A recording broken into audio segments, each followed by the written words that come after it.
It's been a long winter break, ladies and gentlemen, but we are back in 2019 with WCS Winter. Welcome back. It's good to have you guys, and I hope you're all ready for some StarCraft. My name is Fear Dragon, and I am joined here at the desk by the one and only In Control. Hello. It's good. I'm glad to do this. This is how my year starts. The other part of January was all building up for this moment right here now. Was there even another part of January? This is the only part of January that matters. No, I'm actually in cryostasis the entirety of January, and they wake me up, like Mark whispers in my ear, goes, Jeff, it's time. And I stand up and I go, let's cast some WCS, let's do it. I can dig it. That's how I do it. Well, if you're not familiar with WCS Winter, there are a bunch of changes that actually recently happened with it. So this is going to be a little bit different than Challenger, and WCS Winter is one of those new things that we're kind of doing. So this is a bit of a different format. We got 32 players, and they're going to all be in these groups. Now, of course, only half the players are going to make it to the next stage. From there, there's going to be a round robin, and from there, the top 6 are going to make it to an offline finals, where we're going to be doing that here, and it's going to be a lot of fun. But I'm pretty excited about this format. It's a bit different than we usually see. It is, and I know that for a lot of people, it was a little bit alarming to change things up. Change is bad for some people, but I kind of enjoy the different format as well, and honestly, Leipzig was nice last year, but it felt a little early. So later in January and having this pushed out into, I think it's even March, right? Yeah, it goes all the way April? or April, I think, almost. So it's a little bit of a longer stand. We're going to get to develop the story, see these guys compete. And one of the things we were talking about, we'll talk more about it too, but a lot of people qualified for this tournament that aren't even your regular Challenger players typically. So this is it's nice. We'll see some new faces. Yeah, we get a lot more players that actually get to qualify, and of course it is for the Americas and also the European region. But all these players for each one of these regions, I want to note, is going to be playing for about $60,000, with first place being awarded $12,000. Even last place, the players getting knocked out today or tomorrow, etc. in the group stages, still going to be walking away with a roughly $675. Is it still first place if Cyril's guaranteed to win it? Like oh, but we got the Americas region, so that one. But Europe, right? Europe, you know, it is a little bit tougher. He did qualify for Europe, as you can imagine. Yeah, he'll be there. I'm actually a really big fan, though, of the tournament format for the finals. For those who don't know, like I'd recommend like you go checking out Liquipedia or something, go see that, because that actually does potentially, if Cyril just wins all of his matches and never drops a map, he'll just end up in the finals. It's not even a problem. Okay. Yeah. But let's take a look at that schedule, because we got a bunch of really great matches going on today. We have uThermal, Goblin, as well as Bly and Rail, all in a group, and this is the typical WCS group where we're going to have first 2 matches play out, the winners of each of those matches will play, the losers of each of those initial matches will play, and then we have that decider match to see who's going to be the final player to advance out of the group. Yep, there's a reason why this is kind of your typical group structure. It is nice. Perhaps we've seen it a lot, but like I said, there's a reason for that. I'm excited for these players too. We have Rail, who's been a bit of a grinder, formerly known as Verdi. He's a Russian Protoss player who's done pretty well for himself in the past, but is finally having a chance at a tournament crack. And then Goblin, he's either 16 or 17. Oftentimes with these young players, they get younger as time goes on. It's like, I think he's 9 years old, this guy. Yeah. But Rotterdam, a big fan. I'm sure he's watching right now. And this could be a tough one for Mr. Rotterdam, because he's going up against uThermal, who is the pride of Amsterdam, I think is what they call him. That's his nickname. Yeah, that's I can't enter the lobby, by the way, so we might have to. Yeah. Our first match is going to be uThermal versus Goblin. So I'm so glad we get to actually see Goblin. Goblin had some great performances. He's playing some online tournaments, just dominating his groups there. Has been doing so well, I would say, the past couple of months. And uThermal is the guy who doesn't need an introduction, right? He's like the old school player. He's been around, playing for Team Liquid, been here for ages, versus this like up-and-comer who has been around in the scene, but never really got the big results. Right, and the thing that's really fun for me here in January and as our first WCS stop of 2019, I like seeing where these guys are at. uThermal was having a bit of a resurgence last year. I know that there was kind of ups and downs. There's moments where it felt like he was talking about switching races or doing some weird stuff, but he obviously had some really good results. But this year, I don't want to jump the gun too much, but Terran, I think, is in a more healthy spot. At least it feels like their emotional state is better this year. They have more tools at their disposal. And uThermal is that guy that is considered probably the best European Terran and one of the best non-Koreans. We'll see the other one, I guess, special later today. But I'm excited. Is he top tier still, or is he going to get kind of messed up here by the Young Buck? It's a good question, too, because I know a lot of the Terrans have been struggling a little bit more on the most recent patch. We've definitely heard some of their voice concerns, especially from players like uThermal, etc. But I know that Goblin has actually been feeling very confident about his chances. He was actually feeling really good about his chances versus uThermal. He's been practicing a lot versus the other two, like Bly and Rail. So I really actually do think that Goblin has a very solid shot at upsetting here. I would have to agree. Production, we're just going to have to go without me because I would have to log out of this and then not have the login to get back in. So I have to explain this all right now, but it's just frozen. So I did hear that they changed the logins too, so I can't help you with that. Yeah. Okay. I'm excited to get this underway. Let's do that kind of silly thing. Predictions. Do you think Goblin has what it takes? Because he's certainly the underdog, right? There's no way we can look at this and say, no, Goblin's going to be the favorite against uThermal. But does he have what it takes to beat uThermal? Yeah, I mean, what have you actually been seeing in Protoss versus Terran? Because we got the new maps and we got the new balance patch. I watched like a lot of Nathaniel, so that's not really helpful in figuring out what TV probably meta think looks Terran like. cannot win. I'm like, you know what? Tempest? They just beat battle cruisers. What do you even do against them? They're pretty good, yeah. No, PvT's in an interesting spot. I would say as a Protoss player, a lot of people are going to be like, well, a lot of Terran players are going to be like, no, it's incredibly imbalanced in favor of Protoss. I think it's fun, and it's gotten to a fairly good spot where Terran do have some early game stuff that they can do. But uThermal was messing around a lot with mech, and mech is... It's always been that malign thing in StarCraft 2 where everyone wants it to work. We've seen some big results like MVP in the past, that kind of a thing, but it's especially hard in TvP. Right now, it's in a better spot. You can do it as like an alternative strategy, I suppose. And I feel like uThermal might do that here. He might. Okay, well, I'm excited to find out. We are going to one of the older maps from the last ladder map pool. It is going to be Kairos Junction for game number 1. And I think the game is underway. And here we are.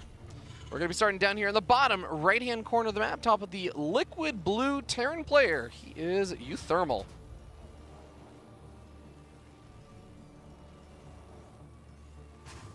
What can Mark bring for us today? But in the top left-hand side, as the red Protoss, it's Goblin. Is his name actually? No, okay. So yeah, Mark called him Kobold. And I was like, that can't be his name. That's like a dragon, I'm pretty sure. It's Leon. Is it a dragon or is it like a type of dog or something? A kobold? I mean, it could be. I'm just used to seeing them in games and stuff, and I feel like they're like they're like part dog or something. Oh, I could be wrong. What is a kobold? Yeah. Well, we'll have to find out afterwards. You and I have some Googling ahead of us. Both players kind of scouting around here. You'll notice the pathing of the probe a little bit anxious. Looking for the proxy. That is right. It is still the meta. Terran players are not afraid to put that barracks out.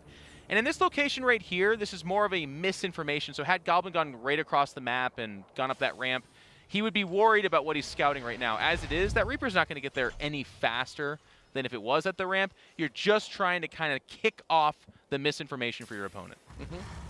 Goblin gonna rally this probe around in the natural expansion. Not quite see that the barracks, so he's actually not even gonna be fooled. He's gonna think that the barracks is at home for a little bit.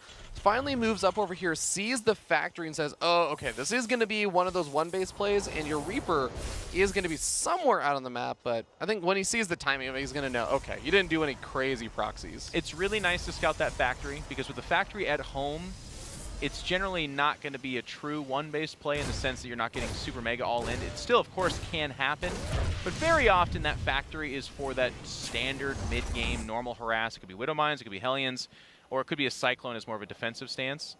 But again, if that factory's out on the map, you're like guaranteed aggression. So some players will even proxy the factory, but again close to the main base, to send that misinformation as well. Well, SCV comes in, and even before the Reaper gets here, he already knows, uThermal is very aware that there is a Stargate follow-up over here. Warp Gate technology still not starting up just because the gas was only really started to get invested into that now, since he was saving up for that Stargate. Well, I agree. Okay, there it is. I was going to say, it's one of those things where it's on a timer right now, so it made sense to not start it, but if it continues, it could be one of those weird mistakes. This Reaper's going to see, of course, a lack of saturation there, but that's a very fast second Nexus, so the idea that it's saturated is non-existent. Not going to get a kill here, though. Shouldn't get a kill here. Yeah, and the Stalker's out now, so they can kind of double tag team this guy. Shut him down. Hey, I'll tell you what, Rob. Good morning, Jeff. Yeah, exactly. What is it? What is it without starting off with a comment like that? But the Reaper does get away, and of course, as the game goes on, the function of the Reaper is just basically to do another suicidal dive in and kind of see what that tech might be.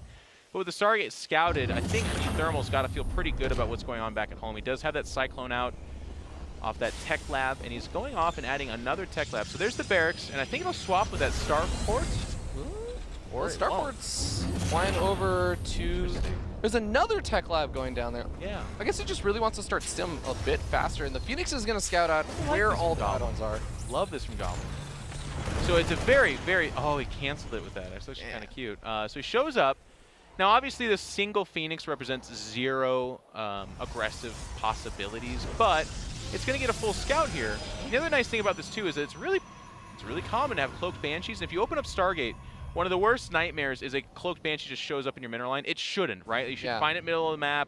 You should have an Oracle out. These are the kinds of things that can happen, but Goblin's skipping that. He's going into Robo right now, but with that early scout, I find it very hard to believe that uThermal's like, you know what, I'm still going to do it. Yeah, with more Phoenix being added on, I really wonder, are we going to see the Twilight Council come down? Are we going to see that return? I think we have seen a little bit of a return Phoenix of like Colossus. the Phoenix Adept or Phoenix Colossus, yeah. Phoenix Colossus has been a little bit more in style. Phoenix Adept is something that I mean, I'm sure somebody's doing it, but I haven't seen a whole lot. You know what, I think about it, I'm like, was that a rail game? Because that's not indicative of the meta. If it's weird, it's probably in that department. Getting some nice pickups here, though. And again, good scouting. The other nice, the nice thing about Phoenix is that you always know what your opponent's doing. So he's absolutely aware that it is going to be bio. I was talking about mech play earlier. You're going to have to hold your horses. If we do get that mech play, it will not be, well, it would be weird if it was in this game. That's a wall off. You can't get in there. You know what? Nade yourself over it. Could you? I think he can. Wouldn't that be amazing? Very Quake of him. That'd be a nading. Oh, wow. Okay, So, that was a bit of a stretch. that's a tough one. I'll get better ones. All right, I believe it. Oh, it is going to be that Can't get robotics. worse. Yeah, that's the bright side. Yeah. That's the optimist in you. Robotics Bay is down, so it is likely going to go into that Phoenix Colossus style, like you were talking about.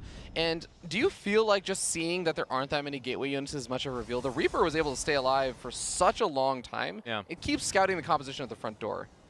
It does, and that has been nice. It's also very importantly, as we kind of, let me see the timer here. Where are we at? 5 minutes and 6 minutes now? Okay, so a early-ish third Nexus is around 5 to 6 minutes. As time goes on, that Reaper being alive and spotting that there is no attempt at a third becomes pretty critical. Because a 2-base Phoenix Colossus type of build is very different from just a third Nexus. I have 2 or 3 Colossus and I'm defending.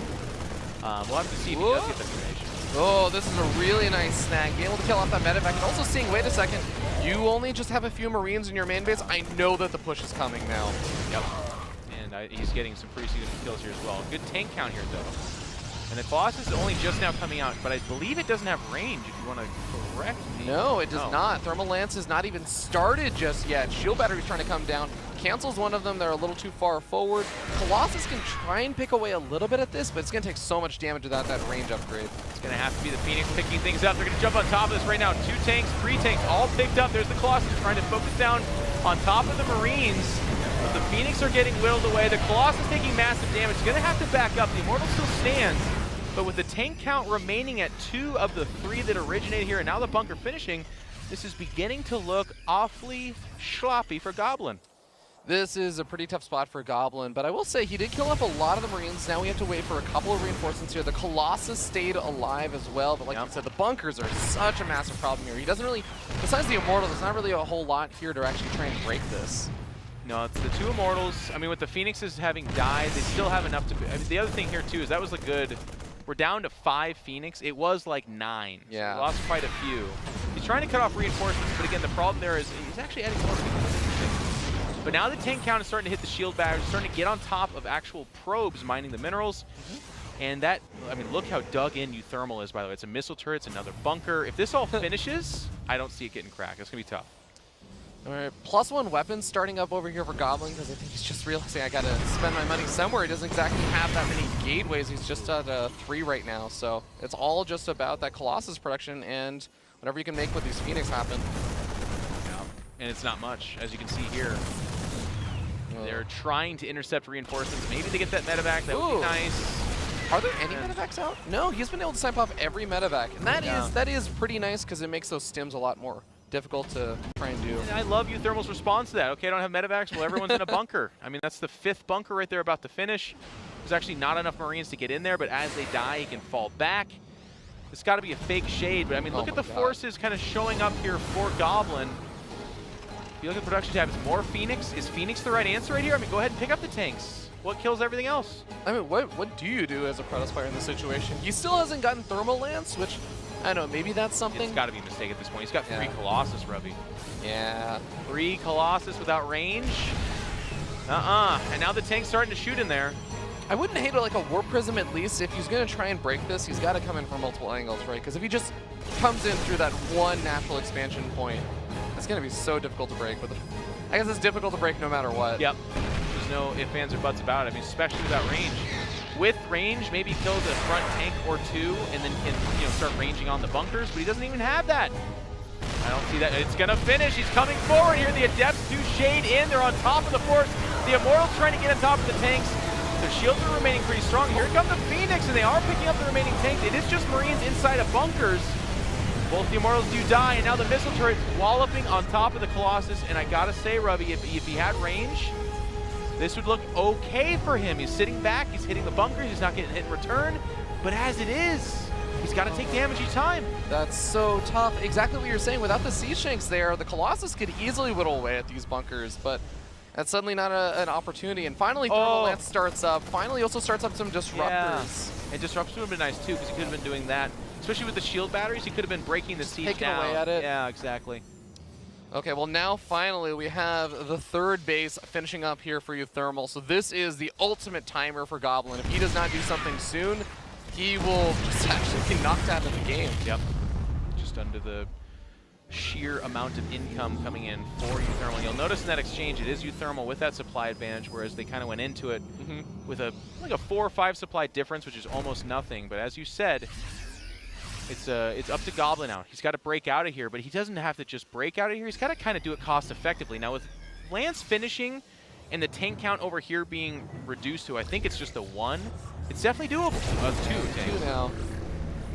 Well, doesn't look like he's making any more siege tanks. He kills off a bunker, softens up the missile turret. The problem is, it's like you said, he needs to break this contain, and then he needs to be able to push across the map and actually do something, because it's not like he can just sit back and be like, oh, cool, I'm like broken out of the contain. I can just expand and still be even. No, he's behind now. Right. His worker count is down to 39 as well. Ugh. So he might get that missile turret, but as you said, this is a slow break. The cooldown between on these disruptors is just painfully slow. And uThermal is pretty happy to say, yeah, go ahead. Behind this, I'm upgrading. I'm getting more Marauders. I'm getting a 3rd base. A 2nd factory, it looks like. Yeah, another factory coming on up. The Adepts are going to finally finish up that shade. He's going in. He kills off those siege tanks very quickly. Colossus working away at the bunkers rather than the Marines, and I think he will finally be able to break through. Yeah. But funny enough, uThermal still escapes with a lot of Marines and most of his medevacs, so he still has a force to try and defend a counterattack. Now, the only thing that gives me pause here is that it is still 3 Colossus and 2 Disruptors. Now, I'm not going to tell you it's the better army, but if he hits a couple of massive disruptor shots, this army can get pretty dicey pretty quick. What concerns me is I don't think he has a Warp Prism over here. I think he's just going for it. He feels the desperation. Yeah, it kind of has to. And the siege tanks also siege up in a position. He's going to be able to snipe off one of the disruptors. Ooh, that's not the shot he wanted either. No, he almost got both the tanks, and had he done that, maybe we find an argument for that being worth it, but as it is, no, absolutely not. And he's going to try to find an angle over here. You cannot allow a concave of medevac Marauders in particular. This tank says, you know, I'm going to go scout here. Yeah. I mean, the production tab does a lot right now. He finally does have that Warp Prism. He's getting in another round of Adepts. The Adepts are the only really thing that he actually has going for him right now, which is he can shade into the siege tanks so that they don't just whittle away at his army as he approaches. Here we go. Siege tanks being lifted up, and those Phoenix are going to be taken care of pretty quickly. The Adepts holding the line for a good bit of time. The Colossus are still staying alive as well, so they're doing okay, but now that the frontline buffer is gone, even though uThermal's the one backing up, he knows he's got victory. Yeah, it's kind of funny the way that fight happens. Adepts and Colossus is very good at killing Marines, but pretty bad at killing Marauders. And as the upgrades are kind of ticking in, and the medevac count, which you pointed out, was at one point at like 0 or 1. At that point was at 6 or 7. And Marauders getting that kind of healing power just do not die. And that's why Goblin decided to tap out there. But an interesting game. I thought Goblin was doing incredible work with his Phoenix. It was looking really good for him. But then he just got... I mean, that army of uThermal was like, nope, I'm going right here. I'm locking in, and to fight me is to fight expensively for you, actually. That's always really, really a tough game, because I feel like that's one of those games where it's a confidence breaker. You jump in, you're like, okay, I'm 16 years old. I can finally play in a lot of these WCS events and everything. I'm hit the age. This is my year. I'm looking really good. And then that's your first game, and you're like, okay, I'm just in this losing position. I'm doing so many things right, but I still end up losing after 5 or 6 minutes of just being contained. That's like not a great start for your confidence. It could, yeah, it definitely could go that way. What uThermal did is a little bit in the meta right now. A lot of Terran players are doing that kind of blockade and making it tough for Protoss players that way. So I feel like there's the chance for Goblin to be like, no, that was just a good response to what I did. Yeah. But to your point, and that's the kind of funny thing, not even funny, but fun thing about this, we don't know. Goblin is a young guy. He's been playing a lot of online cups, and that's kind of where he's cut his teeth and got his chops. But I believe this is his first... Did he make challenge? I don't know. I should be on the spot. We don't know. I don't know if he was in Challenger last season, but the point is, this is a pretty big deal for the young guy, and he's facing one of the favorites. That's a tough first draw as well. So does it make him nervous? I don't know. We'll see. Okay, well, game number 2 is getting loaded on up. We're going to Port Alexander for our second map. Should be a fun one. The last game, we definitely saw like the Phoenix Colossus thing. I know we were talking a little bit about that. We didn't get to see it in full form of how we usually see it just because he got contained, but do you feel like it's one of those things that you can just say like, I can just go for this every game, doesn't matter if my opponent sees it coming? I mean, obviously did a little bit there, but I do. I don't know that I would do that again against uThermal, because the nice thing about it, and we saw that a little bit with the Phoenix, Terrans can get a little bit sloppy where a medevac kind of goes too far forward, dies for free, you're losing some Marines, you're losing SCVs. Other Terran players, and the nice thing about that Colossus and Phoenix composition, they freak out. They're missile turrets everywhere. They get defensive. They're like, well, I'm going to slow down and take a third. And then it plays into the Protoss's hand. uThermal had just such a great response of, no, I'm on 2 bases, you're on 2 bases. I'm not afraid of them pushing across. Good luck breaking a bunch of bunkers. I do think there was a mistake, though, with the lack of thermal lance. I don't want to make it sound entirely like what uThermal did is the hard counter to what Goblin did. With thermal lance, I do feel like that siege breaks a lot earlier, and who knows, it could have been a different game. Okay, Port Alexander, map number 2, as said before. We'll see what both these players are going to be up to, and of course, you also mentioned that it is still a little bit of a proxy meta, so we could still see some shenanigans out of uThermal. Why not? He's got the 1-0 lead in this best of 3. It is just the opening match, though, so the loser of this will have to fight for their tournament life. Yeah, this is the thing. Go like have fun, Leonidas now. And now there is no dog creature named Leonidas. This is... Leo is a dog name, though. Yeah, but come on. Leonidas? That's that would be a great name for like a guard dog or something. You think so? Like a Spartan guard dog. Little pit bull? Well, hey, production's going to get really upset if we don't talk about who these players still are. In the top left-hand side, he comes from a place that makes chura. That's how you pronounce it. Are you proud of me, Europe? You should be. It's uThermal. Mark Schlappy. Not so sloppy in that last game. Oh my God. Starting down here in the bottom right. Come on, that's like that's the easy go-to joke. But it's not sloppy, it's sloppy. I know. I said it wasn't sloppy. Okay. Starting down here in the bottom right, we have our red Protoss player going for the kind of more interesting natural expansion wall-off. It is Goblin. Goblin's from Poland, I believe. Infinity Gaming. Right? I don't think it's Poland. I forget I actually forget the country, though. Right. Like, I looked this up right before the broadcast, and I'm like, you know what? I don't remember anymore. Someone will let us know. Yeah. Someone will tell us. Someone will always tell us when we're wrong, Jeff. Now, this base design here. I'm actually not sure about... So, normally, we'll end up seeing sometimes Protoss players saying, like, hey, let's go for the wall off over at the front in case you have a Hellion opening or something.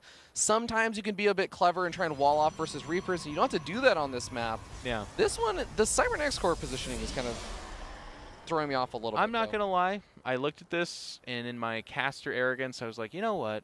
Let me take a couple of minutes to explain this. And then I looked at it, and I was like, instead, I'm just not going to say anything, because I don't get it. It might be for Hellions, I guess. So what I think is that the gateway is, I think he's going to start to wall off versus Hellions and just cut off some of the area. Oh, you know what? And then actually, the Cybercore blocks off this area. I know the answer. I mean, you're talking about the Cybercore. Maybe it's that. But the actual answer is that they slowed down the build time of the Adept by, I think, 3 seconds. And someone actually said this. If you put the gateway on the lower ground, it, like, negates that. Because the whole idea is that this Adept gets out either early enough to stop this Reaper, or it gets over there and is actually a threat to the building SCV as well. Yeah, the Reaper does keep him pinned back for a little bit, though, so he doesn't actually get that opportunity. Normally when you're talking, what Jeff is talking about is you're going for the kill on the SCV building the command center. You can kill that off, delay the command center for a bit, and just kind of make the Terran player feel a little bit uncomfortable. But yeah, uThermal gets away with it with the Reaper kind of pushing forward. The Reaper does die here. And here comes the Adept. And it does see that Hellion, by the way. And it's really great to spot that Hellion, because at this point in time, you'll notice none are more being made. But if it's not spotted, it's almost certainly going to have more joining it. Yeah, it does some damage and actually gets a Stalker across the map as well. So the Hellion is kept back for a bit. Like you said, there's no more Hellions coming out behind this. And the Adept is going to go down, but he's going to get a Hellion and a Marine for it. Yeah. And kind of importantly, he also sees the Widow Mine. That's also a big tell.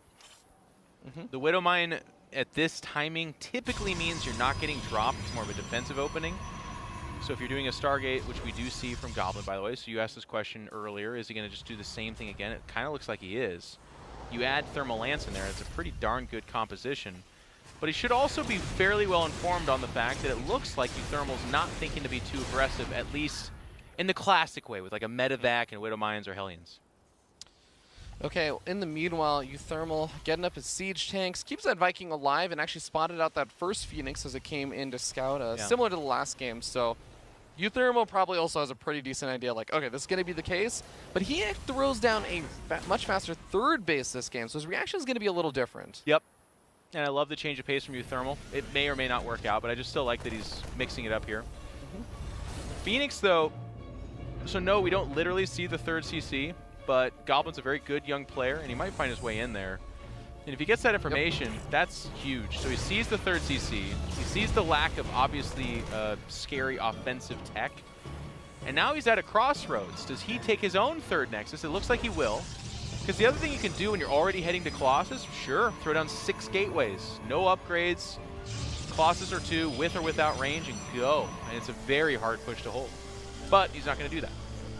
Just throws down his third base, gets up as a robotics bay regardless, because that is still a bit of a part of his plan. And Viking moving back over here. Looks like uThermal just wanted to get some scouting information. He's going to see the third base, which is a pretty big reveal. The land is, I would call, ambitious. I do love the scout. What? What does the land actually do? Is he trying to kill a probe that's transferring? Yeah, and this is like a level of tryhard that we haven't seen in a while, but you know, it's WCS, first stop, I like it. Well, actually, he's going to avoid the Phoenix, so I guess that also works. Well, avoid is a weird word for it. So now the Phoenix just parks above you, and a single Stalker, I'm sure, is trundling its way over here. Yeah, but you know what, Jeff? If you could get back an extra, like, 5 minutes, if you could get up another minute of your life, wouldn't you make that trade?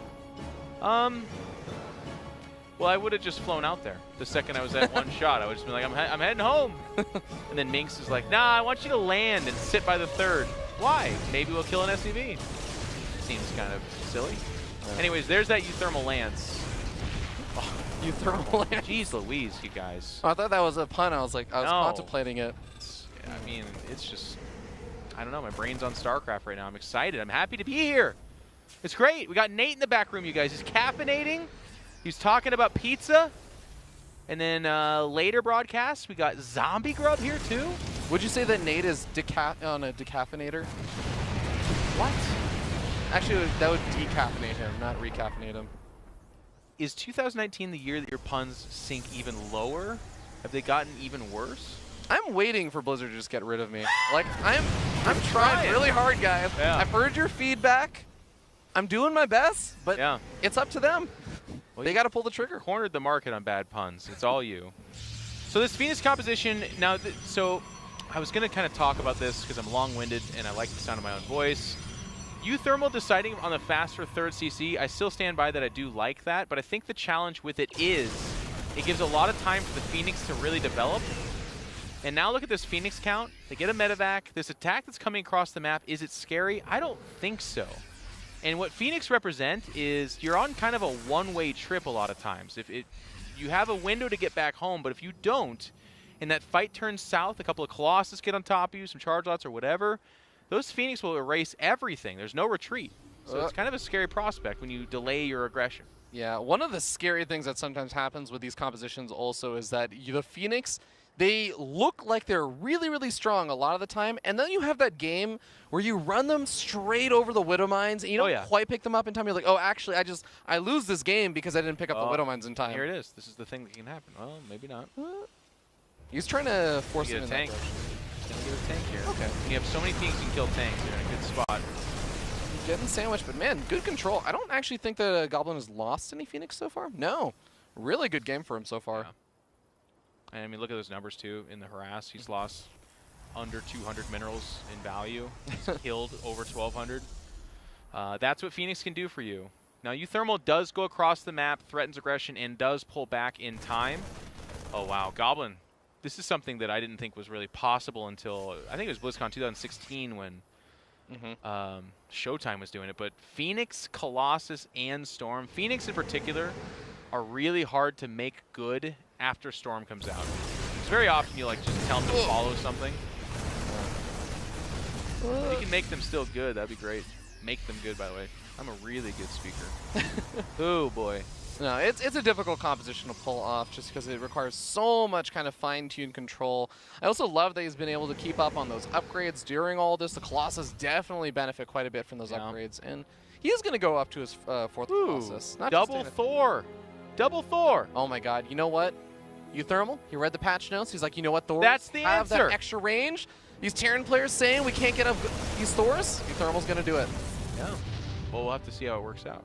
He's even getting the oh, man. Oh god, this is what literally the moment we're talking about. And he actually saves both the Widow Mines too.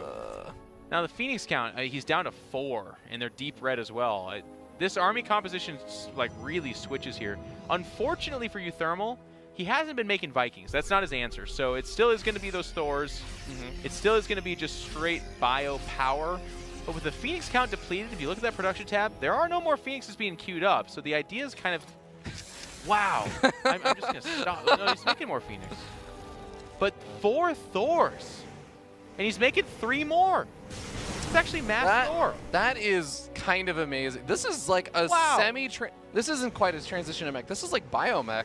We got to get Nate out of the back room. Explain this. Just swap him in for me. Yeah. Terrans are being so snide about Thors too. I guess I should hold my comments until after this fight, right? Like if it works, it's great, but Goblin did, I think, just notice all the Thors with his observers, so he's starting up some Immortals instead of the Colossus now, feeling comfortable at that 4 count. But look at the range on those Thors. They do hit the Colossus from a good range. Remember, those Colossus are air units. Well, Ravi, I happen to know it's range 11, which in StarCraft terms translates to Tempest. It's very good. That is a good way of putting it. Okay, well, he can't do it. You can't fight. Yeah, I don't think Goblin wants to actually go in. Okay, I mean, he might think he wants it, but Ravi, he doesn't want it. He doesn't want it. Don't do it. He's going to try for it. The Thors are on the front line, so they are getting taken out first right now. Storm zoning out a lot of the bio. The Colossus are staying alive despite all this, and there's only, what, 2 Thors left over? The Storms, they're doing a lot. Does the Force survive? It looks like actually Goblin is able to turn the tide here. More Thors behind, surprisingly so. Now what's really important here for Goblin is that all the Colossus, I believe, are still alive. I don't think he had a 5th. No. Even as a couple of Immortals mixed in, he's going to push forward. The range of the Thors could be problematic, but what a good fight for him so far. Did he overstay his welcome, though? Thors are going after, not the Colossus or anything. They're actually not close enough for that. The command center is getting awfully low on hit points now. Goblin even just denying this base from some mining time is nice, because he does have a lot of bases on the south and right-hand side of the map. Taking a 5th base even behind this. I want to point out something that I thought you said that was very good, Robbie. You talked about how the Thors were at the front of that fight. That's absolutely not where they want to be. They were kind of trying to do this like, you know, snipe effect. They were trying to get early shots in, and that was all fine and good, but then he left him there. And when the Zealots and Immortals were putting their damage on top of those Thors, yes, they were tanking, but they were dying quicker than they probably should have.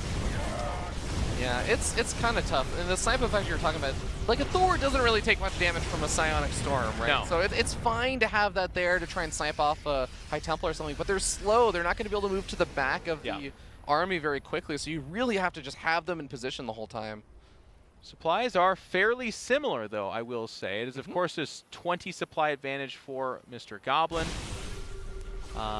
Thor count still pretty high, but I think as more charge lots come in, it's kind of interesting. Goblin added a lot of Stalkers, actually, which I don't quite understand that. We'll see how that works out. The Storms do hit a lot of the bio and the medevacs. The Thors are mostly the only thing that survives against that, but the Immortals are going to make short work of those. Although Thors actually, I think it's in some ways almost a bad thing that the Thors target the Colossus first, because the Immortals just ravage them.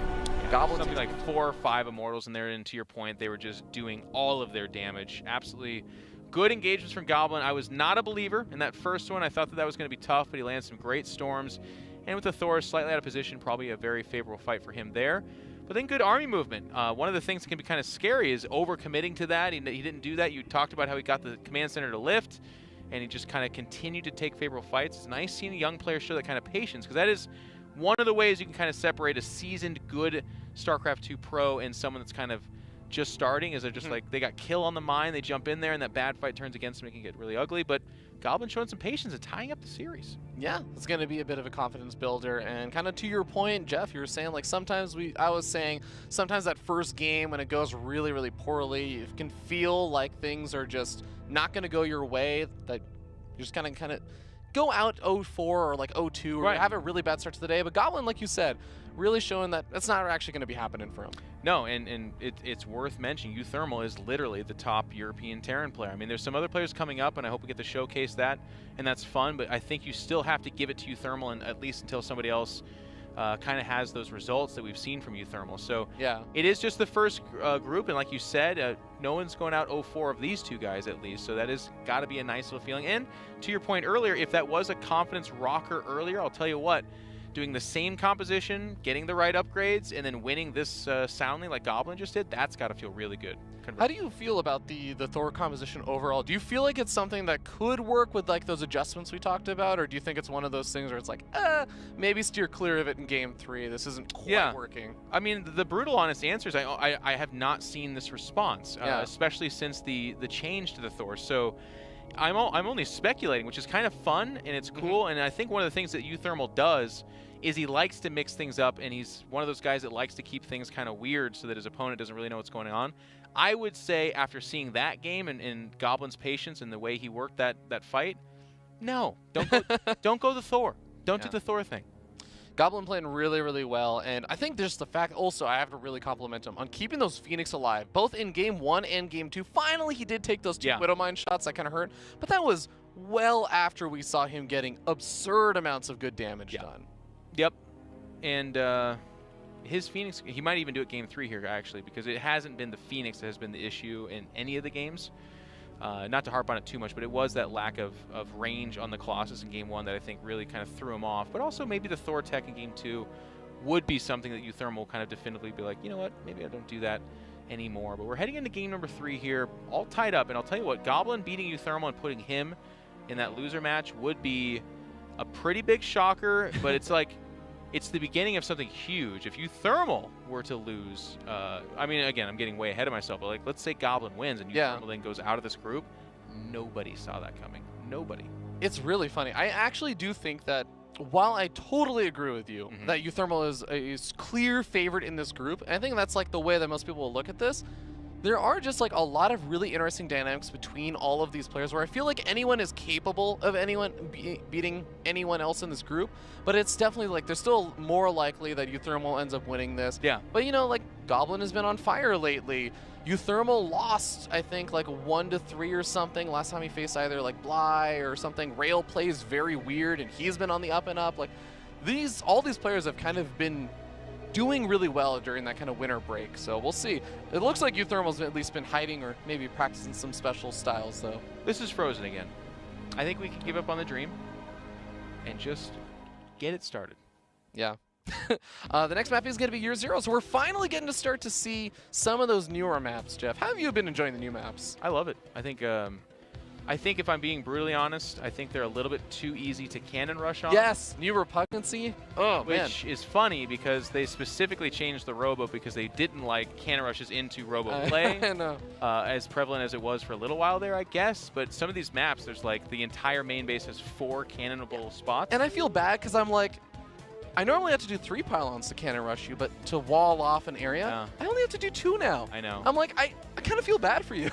And I'm like a fairly good, for an amateur basically, casual StarCraft 2 player, so I'm learning the cannon rush spots the hard way. It's not me doing it. I don't go out and study replays. I'm not watching tournaments.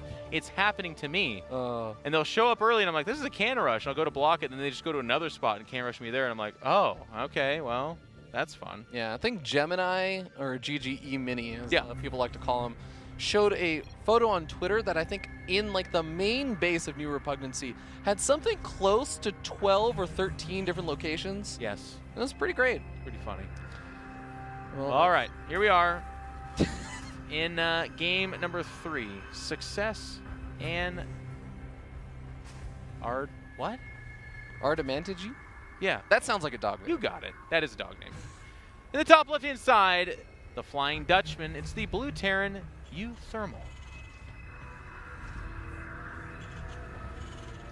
Top 8, WCS Valencia and Montreal. Not a bad year. Starting up here in the top right-hand corner of the map, we have our red Protoss player from Infinity Gaming. He is Goblin. His name is Leon. Yeah. So I guess Leonardo, I kind of get it. Well, Leonidas. Oh yeah, that was Leonidas, you're right. Yeah. I told you my new favorite thing I do to mess with Neeb, right? No, what's that? Is actually, he gets incredibly annoyed if you just call him Alexander. What? Like unreasonably His actual annoyed. name? Yeah, his actual name. You call him, not Alex, Alexander. It's a great name. I know. Alexander the Great. Very regal. Yeah. I know why like he gets that. upset. And now you're sharing it with thousands of people, so I'm sure well, I mean, really appreciate last the year I had my own other nickname that I gave him, so. Well, you didn't give it to him. You just talked about it publicly. That's right? true. It was a nickname already given to him in high school before. And I feel bad about that one, so I'm not even going to say it. Well, it's Rotterdam's favorite clip from our Challenger broadcasts. Oh, yeah, I remember That's that. the power of a caster, man. I mean, think about Artosis. He used to call Greg Fields Hydra. Literally Hydra, which is like such a weird way to look at that name and come up with Hydra. But because he said that, that's who Greg was to a lot of people. Not Hydra, Hydra. Yeah, I think I still say Hydra on accent just because that's how I heard for so long. Are we saying Hydra because it's an I at the beginning? Maybe it just seems artistic. It's like I draw. I'm like, how do you say intrinsic? Dan, he's like, what was the word you mispronounced yesterday on that was Pylon show? He was saying unveil. Unveil, yeah. Oh, that was I had such a funny moment because that's my thing, is when someone mispronounced something that like glares out at me. Yeah. But the fun thing about him and Tasteless. That was really well done, by the way. Nice. Picks up the Reaper there. Catching. Him and Tasteless have such a great dynamic. Nick says wrong stuff all the time. And guys, I'm challenging you. When you watch the GSL, Dan will never call him out on it. Never. Nick could say the wrong thing 20 times in a row. Dan is such a good co-commentator. He'll never say it. Me?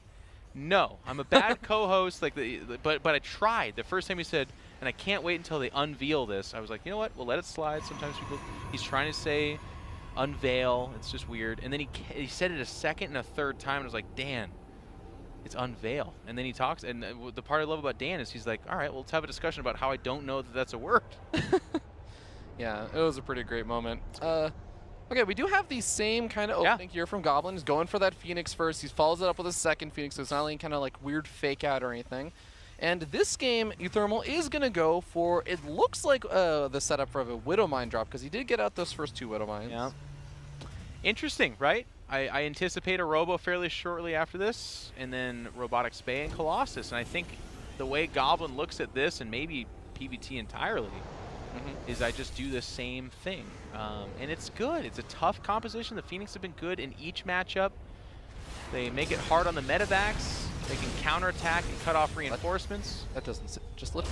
Oh, he's not going to lift. He's going to lift the SCVs. Look at that. You could lift the Viking maybe. I guess the damage would be too slow. You can repair something that's lifted, right? Oh, yeah. Yeah. You sure can, like a battlecruiser, my man. If only you could lift a battlecruiser. Wouldn't it be great if the Phoenix could just like invert upside down? Oh, I hear what you're saying. Yeah, yeah. Hang on. You're saying if it gets lifted, could you repair it? Yeah, yeah. I think you still can. Ooh. I think you can, but that's a Nate question for sure. Yeah. It'd be great if the Phoenix could turn upside down though and like put an air unit on the ground. So your zealots and stuff can attack it. Thank you, Ruby. Thank you for this moment. So this is why they bring me on, Jeff. Here are the Phoenix, and there is a Widow Mine there. That is a beautiful placement of that Widow Mine right behind the gas guys. Are very difficult to spot. You know what, though? Specifically with the Viking, it's cool. And we saw this in Game 2 as well, because the Widow Mine actually doesn't kill a Phoenix, but it does make it close. I think actually a one-shot, the one that gets hit directly by the Widow Mine itself with a Viking. Yep. The Viking's really cool. Well, now you can see that Goblin is a little bit more antsy about trying to move in here, not just because of the Marines, but because he knows, okay, there's a chance that there's another Widow Mine somewhere. If he doesn't spot that out ahead of time, it could be a lot of danger. But as their Robotics Bay, we're starting to see that transition over to the Colossus once again. And this map, it is a longer map, so a push out from uThermal will have to kind of treacherously go across a pretty long distance. And then the nice thing for our Protoss player Goblin here is you can kind of expand perpendicularly, or you can go up down if you want, which gets you further away from the Terran as well. Some maps make you expand closer to your opponent, which is easier for the push, kind of like in game number 1. But in game 3 here, uThermal's got to face this same composition, and I have to believe he doesn't reach into his book of tricks and come up with a Thor again. I don't think that's where he's going to go. Yeah, I don't think it's going to get to that point, at least not in the initial stage of the game right now, because we already have that move out here from uThermal. He's got a couple SCVs pulled to repair those siege tanks in case they take a little bit of damage. And we end up seeing, I think Goblin should know, because he moved around with the Phoenix. He saw that there was no army back at home. He's trying to move out to catch this army, which I really like. Yep, the further back you can push this, the more time you buy. If you add a wave or 2 of Adepts and they jump on top of Marines that are not in a bunker, this fight goes very well for the Protoss player, probably. Ooh, already triggering the Hardened Shields. That is a nice siege tank shot for uThermal. And right before the engagement as well, the Adept's going to shade forward. The Phoenix lift up those siege tanks. The Colossus working away at the bunker instead of the Marines. That is a little bit of a mistake. Is it going to cost him? Let's get the tank up there. The Colossus is supreme here. The bunker's finishing. Look at all the damage doing to the Marines. Now the Phoenix count is treacherously low, and they're very low in health. Huge mistake. They're actually getting over the Marines. This was a fight that I was about to say for Goblin is like a game winner, but losing every single Phoenix and now rebuilding them, I don't think it flips on its head, and I'm ready to say that it's actually Goblin that's dead, but it just should have gone better. Yeah, usually the Phoenix are there to prevent drops, but also to try and deal with any Viking clouds that start forming for the Terran player. uThermal in game 1 didn't really go for the Viking. I mean, in any of the games so far, he hasn't really gone for the Viking cloud, and it doesn't seem like he's focused on it right now. Do you think that it will be as big of a deal if the Phoenix go down knowing that? And that's been my problem, Ravi, because I absolutely agree with you. In game number 2, the Phoenix count got really depleted again as well, but because Thors were the answer and he didn't just already have Vikings, it was a bit of a problem. Now I know that the gambit here for our Terran players that if Vikings and they make Phoenix and you don't kill the Phoenix, all of a sudden 6 or 7 Colossus and a bunch of Phoenix, there's nothing that kills that. So I get it. I understand why, but he's been able to successfully hurt the Phoenix count in basically each game but because he's not going for Vikings, he's not capitalizing. Well, making the most out of the few Phoenix he does have, he's been able to replenish 3 of them since Phoenix produced pretty damn quickly. He's been able to push back these 2 medevacs from dropping, has a lot of his army sitting over in the main base, and nothing defending the 3rd right now. That is going to be a big problem, seeing that canceled. And I actually love this, by the way. uThermal, I was going to say, I thought he was going to wait for the Nexus to finish. He's not. He's going to say, I'm just going to cancel that as is anyways.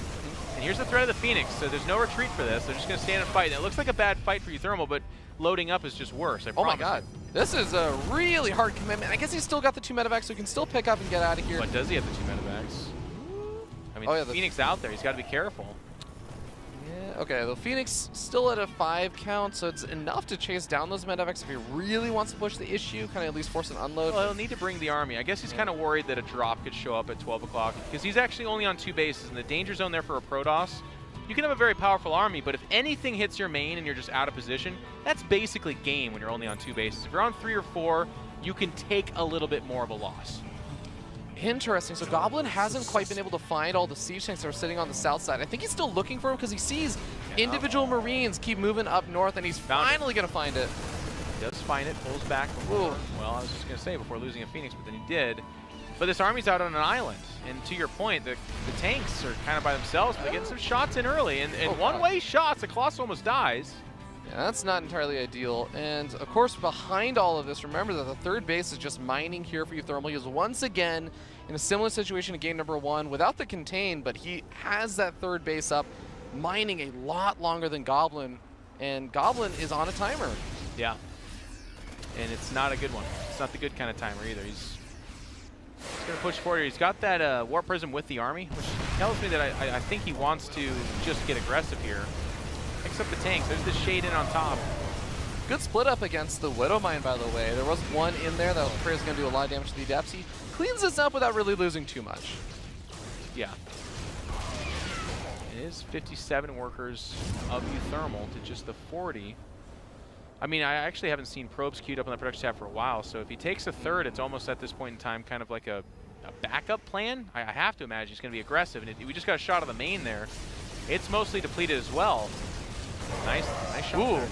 Remember, this is all about the counterattack, like you were saying, Jeff. So any units that he kills off, not SCVs, any units he kills off is massive. Yep, especially a medevac full of dudes. Oh my god, another medevac. How many medevacs are there? There are 3 or 4 still around, so it still has enough to take a fight. He's very marine heavy.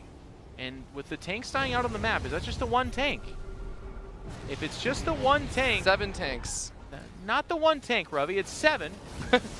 I like this position for uThermal, actually. Yeah, although the siege tank's not quite covering the mineral line. Once this bunker gets knocked down, there's only one tank actually in range. Here comes the shade forward. A little bit of a feel it out shade, cancel. Yeah. The missile turret in the bunkers and the Phoenix count having been reset, it's hard to see them jumping on top and successfully picking up all the tanks. He's thinking about it, though.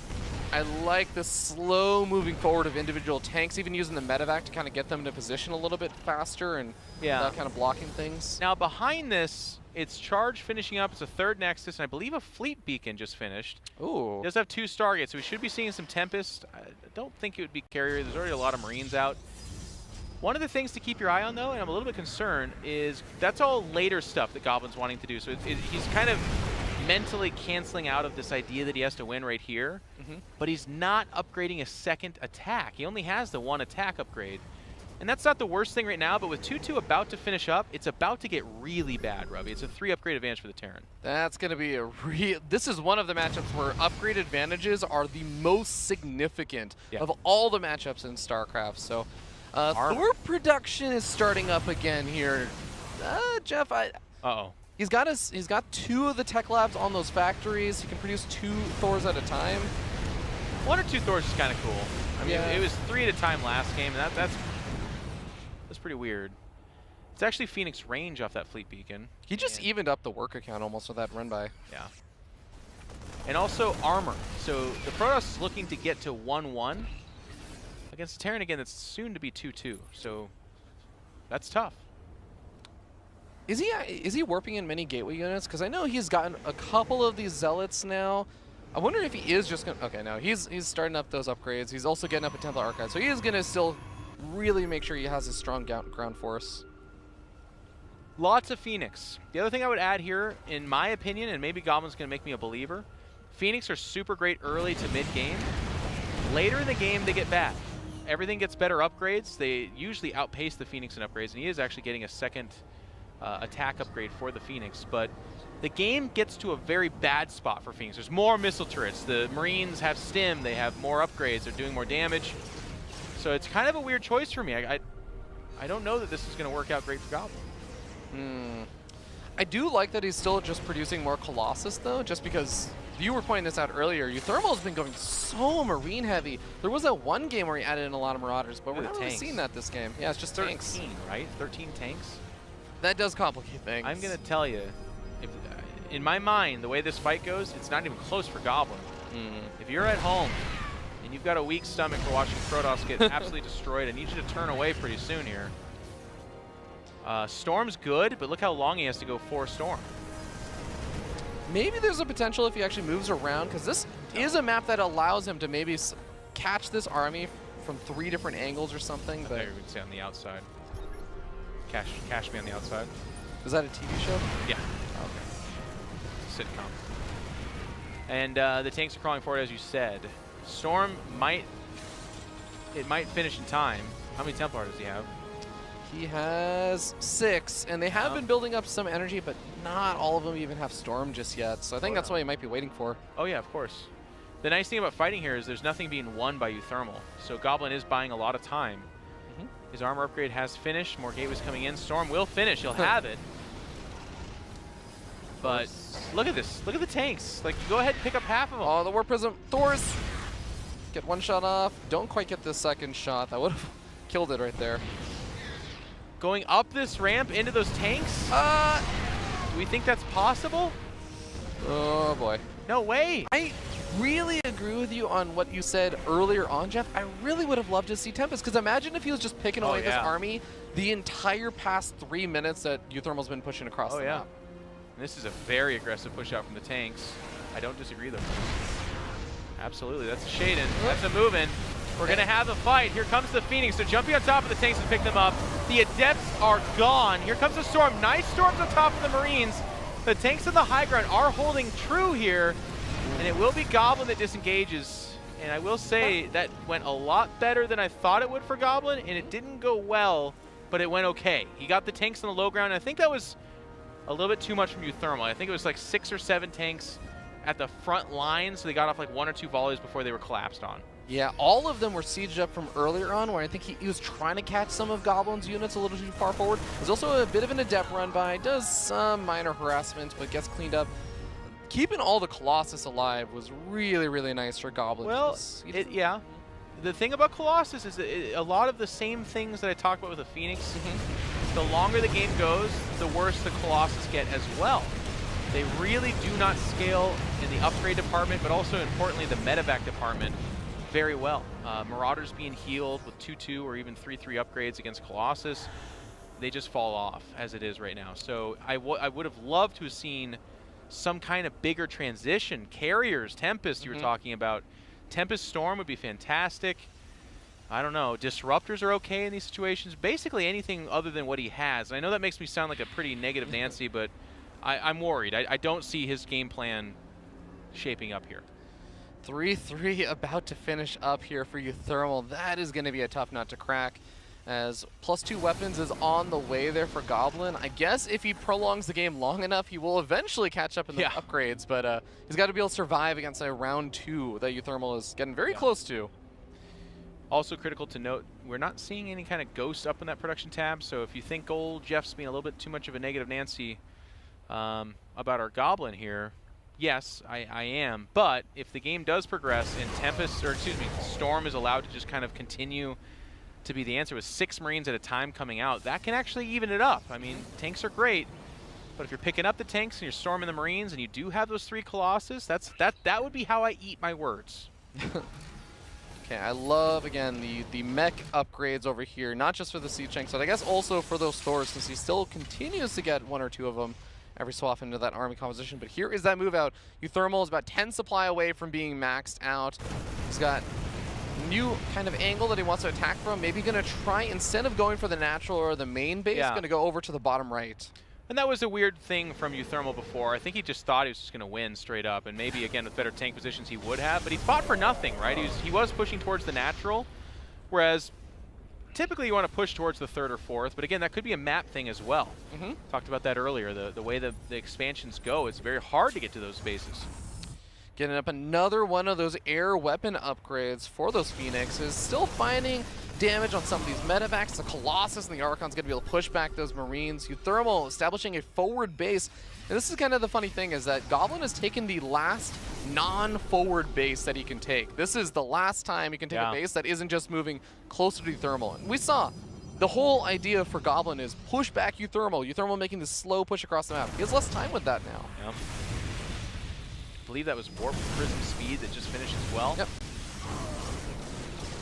And this army, we got a shot of the bases too. Goblin is inexpensively expanding, I will say. It's like one pylon, no stack defenses. You can do that when you aggro as hard as he is with his army in the middle of the map. It's a dangerous line to walk, of course. So if anything, you know, drop starts showing up over there, it can get problematic. But ooh, then Warp Prism, keep an eye on it, because it's got 4 Templars in it that have been in there. Not Warp Prism, Medevac. Go ahead. Huh? I said Warp Prism, but Templars have those. Yeah. One day. Well, hopefully. One day Medevacs will be able to pick up its 5 or 6 range. Oh, the army, the army. Oh, careful. Okay, well, the Phoenix are moving around from the bottom right-hand side, but this is already the space. This is just really good army movement here from uThermal. Be able to get that position and say, okay, now I can segment off just a small number of Marines, and exactly like you said, there's no defenses there. Yeah. Ooh, Colossus got to be careful. And Goblin's max. I think he could have warped in like 1 Zealot or 2 there, even after losing the probe. So this is just a bit dead base, just a handful of Marines. It's all about the big fight. Both players have a bit of a bank. Obviously, it's uThermal with the bigger bank and in the better economic situation. But if somehow Goblin can win the fight in a big way, he can snowball. That's the kind of army he's got. But those tanks, man, how do you effectively, how do you do it? It seemed like it was a little bit of a stalemate for a bit, as Goblin didn't want to push through that choke point, but neither did uThermal. But uThermal finally squeezes his way through, has killed off that bottom right-hand base. He can keep going. This is, I mean, even got a drop over here at this new base. He can try and segment off some more of the units. The probe's going to be transferring in as well. uThermal's on top. A lot of probes dying there. He's getting position with his tanks. It's been slow going, but he's finally about to kind of tighten the noose. And yes, the Phoenix will clean this up, but it's done already some damage, and uThermal has one position again. Tank's going to rain hellfire down on top of this army. The original 3 Colossus, by the way, still there. Scouting Medevac pushes forward. Yeah, there's actually not that much anti-air there when the all the Phoenix are on the north side. Wow, a lot of Phoenix went down there. Those That's Marines. What I'm talking about. These late game Marines, my friend. Those are 3/3 Marines. He's going to drop the Thor there because he knows that the Phoenix are the only thing reacting to drops. So Thor doesn't really care about the Phoenix. That's so cute. Goblin down to 3 bases. I don't think we saw the drop on the right side of the map, which I did think happened. Probe count. What is that? It's 38. Yeah. So he's got a massive army. That's the good news. But, I mean, what is he doing? He's falling back to here. Where do you go? He's maxed out, so what is he buying time for? This is going to get very tough. He's got to go soon. Like you said, he's maxed out. I mean, he doesn't is he waiting have for to. +3 weapons? Is that it? I guess. He's got an Immortal coming out. He's warping some Zealots, but he's taking damage. He can't afford to lose that base. That base is actually the last real mining base. Oh. Yeah. Siege Tanks actually obliterate his own Marines, so that is a bit of a win there. Medevac. No, it's not a win. He lost like two Phoenix and all the Zealots. Probably. You know what? I said that too strong. Maybe it's a win. I'm trying to be optimistic. Maybe it's a win. Okay, well, this is the Marines.